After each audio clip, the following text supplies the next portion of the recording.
The reason I said it's going to be very hard, number one, the president is against it. I was told, I haven't been in meetings with the president, I was told that he was for it. One senator told me he was even enthusiastic. That's not accurate. He's not for it. Number two, our majority leader is everything. Whoever the majority leader is controls the floor.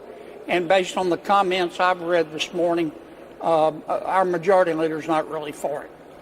Number three, my Republican colleagues who... Someone just admitted the deal is dead and named exactly who killed it. Not the other side, someone from inside the room. This is what they said on live television. Watch carefully. Joining us now, Republican Senator John Kennedy of Louisiana. I know you've been closely involved in these talks. Is this deal falling apart right now, or is there still some hope? Well, here's the way I see it, Wolf. I try to look at the world as it is, not as I want it to be. Solving this problem through reconciliation, it's clear to me, is going to be very, very difficult. I got up this morning about 5 o'clock. I can read. I can watch TV. I watch the news. Number one, the reason I said it's going to be very hard, number one, the president is against it. I was told, I haven't been in meetings with the president, I was told that he was for it. One senator told me he was even enthusiastic. That's not accurate. He's not for it. Number two, our majority leader is everything. Whoever the majority leader is controls the floor. And based on the comments I've read this morning, our majority leader is not really for it. Number three, my Republican colleagues who are leading the talking filibuster clearly want to continue the talking filibuster, as is their right. Number four, Senator Schumer has changed his mind. Chuck probably has another side to this story, but the whole opening everything up on reconciliation is premised on the suggestion by Democrats that they would open everything up, including TSA, but ICE, and we would have to deal with ICE on our own. Senator Schumer has changed that position. He no longer will open up the rest of the department unless we agree to what he wants to do on ICE, so we're back to square one. I want to play a senator. That's honestly the way I see it. I wish I didn't have to say that, but that's where we are. Yeah, it's not a good situation. I want to play a little bit of what some of your fellow lawmakers on both sides of the aisle have been telling CNN about the framework deal. Listen to this. Listen. Completely fund the entire department. That is the responsible way to do this thing. So we've been very resistant to any idea to break it apart. They did nothing to address the reforms of ICE, and that's what we want. And so until they do that, it's not a serious offer. As long as Donald Trump is holding America hostage to pass a measure that would, in effect, purge voter rolls and suppress voters. This is the moment the mask slips. Kennedy isn't performing outrage for a base. He's doing the math out loud, and the math doesn't work. Schumer moved the goalposts on ICE. The president privately reversed. The filibuster bloc won't stand down. That's not one obstacle. That's a coordinated collapse from three directions simultaneously.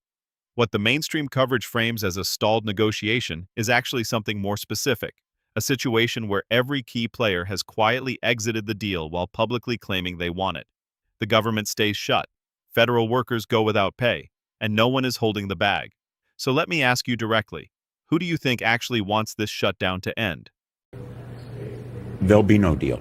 No, that's crazy. You got to reopen all of government. Are you definitely a no on that proposal? Yeah.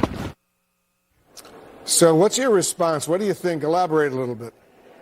Well, I think that's honestly how my Democratic colleagues feel.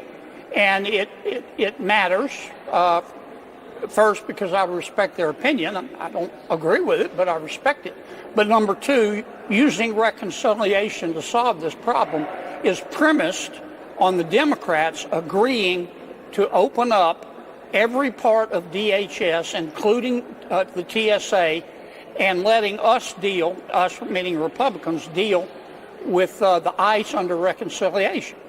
I thought that was the deal. I know that was the deal. And if the Democrats have changed their position, then what's the point?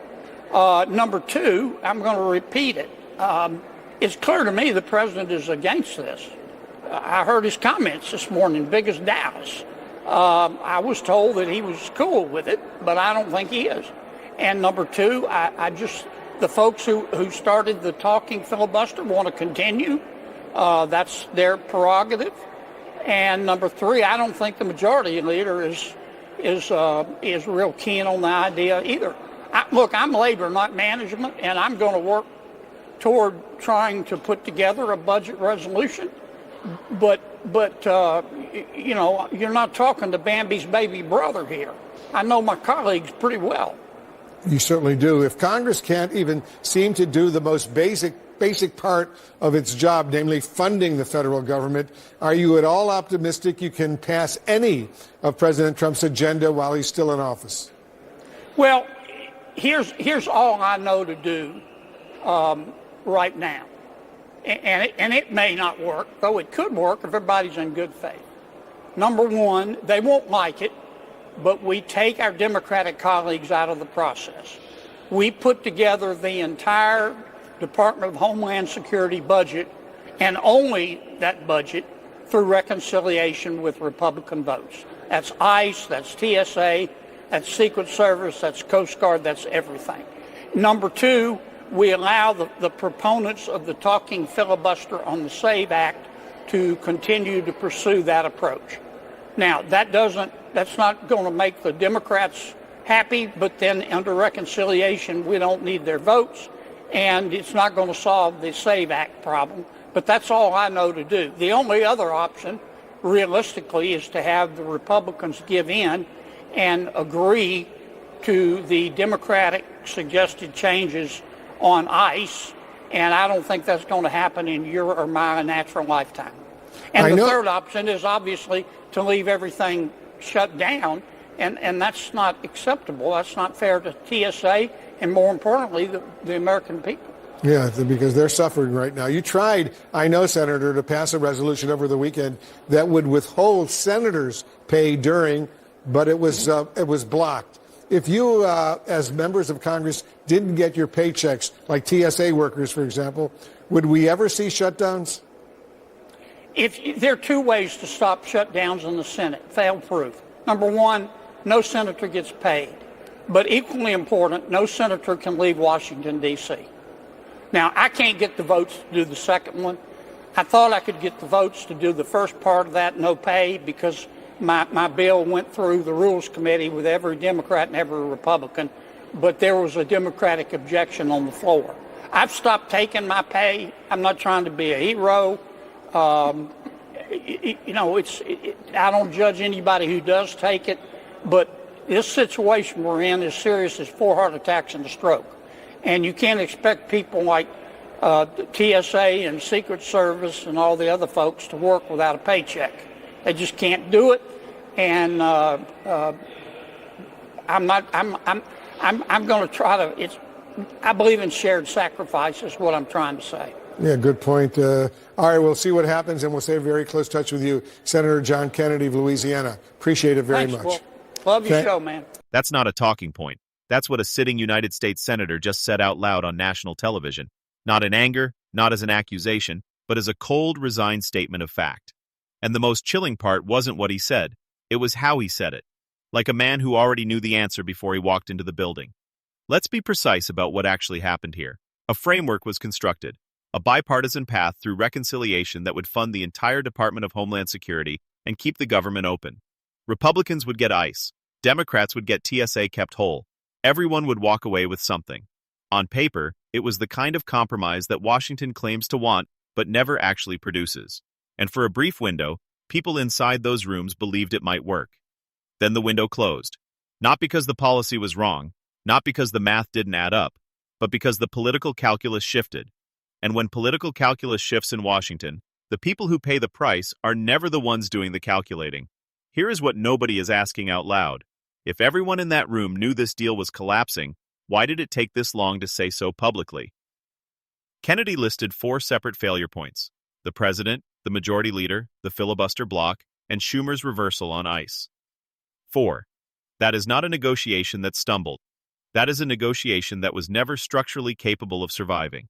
So the question becomes, was it designed to fail, or did it fail because nobody had the political courage to be the first one to say yes?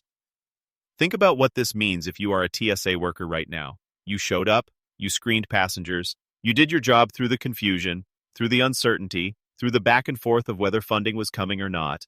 And the answer from the people responsible for that funding is essentially, we had a deal, then we didn't, and here are 4 reasons why, and we're going to keep talking. That is not governance. That is performance. Kennedy's proposal, push the entire DHS budget through reconciliation on Republican votes alone, cut Democrats out entirely, is not a compromise. He knows that. He said it himself. It won't make Democrats happy. It doesn't solve the SAVE Act problem. But it is the only path he can see that doesn't require everyone to agree on something they have already proven they cannot agree on. And that tells you something important about where we actually are. Why now? That is the question. The shutdown has been grinding. Workers have been suffering. The public pressure has been building. So why does the deal collapse at this precise moment, when the pain is most visible and the political cost of failure is highest? The cynical answer is that the political cost of compromise is even higher, that each side has more to gain from the other side's failure than from their own success. The charitable answer is that these are genuinely irreconcilable positions, and the overlap that everyone hoped existed simply does not. Both answers are terrifying, for different reasons. Kennedy stopped taking his pay. He said he's not trying to be a hero, and the way he said it, flat, almost tired, suggested he knew exactly how it would sound and didn't particularly care. That's either the most honest thing said in this entire interview or a very well-performed version of honesty. In Washington, the difference between those two things is often impossible to determine from the outside. What supporters of the Republican position will tell you is that the core demand is simple: fund the full department, let Republicans handle ICE reform under reconciliation, and stop holding TSA workers hostage to a debate about voter rolls. They will tell you this is not complicated and that the Democratic insistence on ICE conditions is the single variable preventing resolution.